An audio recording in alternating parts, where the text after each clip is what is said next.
জামাই আমি না বুঝতে পারি নাই যে এই থাইল্যান্ডেও যে তুমি এত ফেমাস, তুমি যে মাছের ব্যবসা করো, তোমার যে হাওরের মাছ আছে এইখানে সবাই জানে।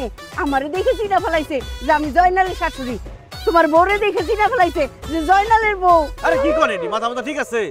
আরে আয়সা জিজ্ঞাসা করছে হাও মাছ, হাওরের মাছ।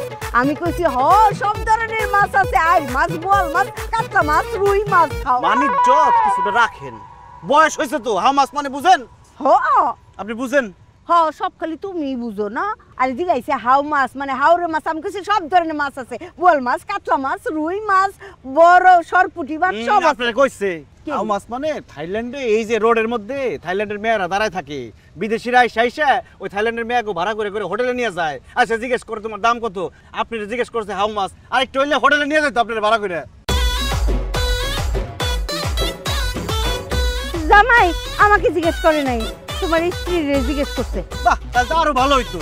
আপনার সামনে আপনার মেয়েরে নিয়ে যেত, আপনি দাঁড়ায় দাঁড়ায় হাততালি দিতেন যে আমার মেয়েরে ভাড়া করে নিয়ে গেছে।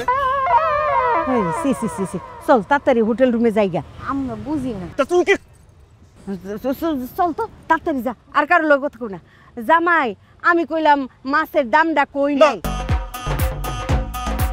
আমার ওদিকে কই যায়?